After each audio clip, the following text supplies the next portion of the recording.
सभी को जोहार। मैं हूँ आपका पूनम आंटी। तो फिर सुबह के 5:30 बज चुके हैं और मेरी मम्मी मेरे टिफ़िन के लिए आलू पराठा बनाने का प्रोसेस चालू की है। तो फिर चलिए देखते हैं मेरी मम्मी आलू पराठा कैसे बनाएगी। तो फिर मेरी मम्मी इन्हें प्रेशर कुकर के अंदर आलू डाल दी है और अब मेरी मम्मी इसमें थोड़ा पानी डाल रही है। तो फिर दोस्तों, जब भी अब आलू पराठा बनाए तब आलू को थोड़ा सख्त होना ज़रूरी है। तो फिर दोस्तों, यहाँ पे मेरी मम्मी ने इसका ढक्कन लगा दी है। तो फिर दोस्तों, ये तो आपको बिल्कुल ज़रूर पसंद आएगा क्योंकि ये तो मुझे हमेशा पसंद आता है। तो फिर दोस्तों, मेरी मम्मी ने अब इसको उबाल रही है क्योंकि मेरा हर सुबह का ब्रेकफास्ट तो दूध और रोटी होता है। तो फिर अब मेरी मम्मी आटा गूंदने वाली है, लेकिन उससे पहले मेरी मम्मी अब आटे में थोड़ा सा दूध डाल के उसको थोड़ा सा गूंदेगी और साथ ही में मेरी मम्मी इसमें स्वाद अनुसार नमक डाल रही है। तो फिर अब मेरी मम्मी इसको गूंद रही है। तो फिर दोस्तों, जब भी आप इसको गूंदेंगे तब इसको नरम गूंदिएगा क्योंकि अगर आप इसको नरम नहीं गूंदेंगे तो फिर ये जब आप इसको बेलेंगे तब ये फट जाएगा। तो फिर अब मेरी मम्मी का गूंदना हो चुका है और अब मेरी मम्मी ही इसको डब्बे में रख दी है और इसको मेरी मम्मी बाहर 5 मिनट के लिए रख देगी। तो फिर मेरी मम्मी का आलू उबालना हो चुका है और अब मेरी मम्मी इसमें से आलू निकाल रही है।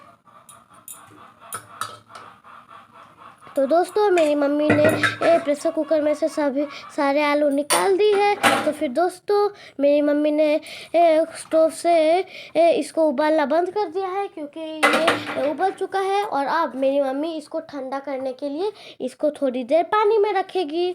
तो फिर मेरी मम्मी ने इसको थोड़ी देर के लिए साइड में रख दिया है और अब मेरी मम्मी चटनी बनाने के लिए आलू, कटा हुए प्याज, नमक और सरसों का तेल लेगी। तो फिर दोस्तों, अब मेरी मम्मी ने थोड़ा सा सरसों का तेल ले ली है और अब मेरी मम्मी इसको गूंदना शुरू कर दी है। तो फिर यहाँ पे मेरी मम्मी इसको गूंद रही है। तो फिर दोस्तों, यहाँ पे मेरी मम्मी ने इस चटनी से एक गोला बना चुकी है। तो फिर दोस्तों, अभी ये मैं खाने वाला हूँ। तो फिर दोस्तों हाय। तो फिर यहाँ पे मेरी मम्मी ने आटे का डो निकाल ली है। तो फिर दोस्तों, मैं आपको एक और ज़रूरी बात बताना भूल गया। जब भी आप आलू पराठा बनाएं तब आटे का डो और चटनी का डो बिल्कुल इक्वल साइज़ में होना चाहिए, तभी अच्छा बनेगा। तो फिर अब मेरी मम्मी इस आटे के डो को बेल रही है। तो फिर अब मेरी मम्मी इस आलू के चटनी इसको स्टॉपिंग कर रही है। तो फिर मेरी मम्मी ने अब इसको ऊपर से बंद कर दी है और अब मेरी मम्मी इसको एक और बार बेलेगी।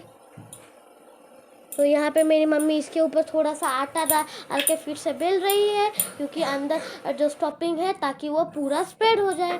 तो फिर मेरी मम्मी इन स्टोव के ऊपर तवा रख दिया है ताकि ये पूरी तरह से गर्म हो जाए। दोस्तों, मेरी मम्मी ने इसको अच्छी तरीके से बेला था, इसीलिए इसमें ये बिल्कुल भी नहीं फटा है। तो फिर यहाँ पे तवा गर्म हो चुका है, इसीलिए मेरी मम्मी इसमें तेल डाल दी है। तो फिर अब मेरी मम्मी इसमें पराठा डाल देगी। तो फिर दोस्तों, मेरी मम्मी ने इसमें अब पराठा डाल दी है। तो फिर दोस्तों, अब मेरी मम्मी ने इसको पलट दी है क्योंकि इसका नीचे का साइड अब पक चुका है। तो फिर दोस्तों, अब मेरी मम्मी इसको थोड़ा सा प्रेस कर रही है ताकि उसका नीचे जो हिस्सा है वो अच्छी तरीके से पक जाए। तो फिर दोस्तों, जैसे कि आप देख सकते हैं इसका टेक्सचर कितना ज़्यादा अच्छा हो चुका है। तो फिर अब मेरी मम्मी इन्हें पराठे को तवे से उतार दी है और अब मेरी मम्मी ने इसको थाली पे रख दी है। तो फिर अब मेरी मम्मी इसकी कटिंग करेगी। तो और फिर दोस्तों, साथ ही में इस वीडियो को सब्सक्राइब, लाइक और शेयर करिएगा। तो फिर दोस्तों, मेरी मम्मी इन्हें इस पराठे को टुकड़ों में काट दी है। तो फिर अब मेरी मम्मी इन सारे पराठों के टुकड़ों को और मेरे टिफ़िन में डालेगी। तो फिर दोस्तों, जैसे कि आप देख सकते हैं मेरी मम्मी यहाँ पे डाल रही है। तो दोस्तों यहाँ पे मेरी मम्मी ने सारे टुकड़ों को इसमें डाल दी है और अब मेरी मम्मी ने इसको वो बंद कर दी है। तो दोस्तों मेरी मम्मी इन्हें अब इसको मेरे बैग में डाल दी है। तो फिर मैं भी रेडी हो चुका स्कूल जाने के लिए। ये वीडियो यहीं पे ख़त्म हो जाती है। बाय।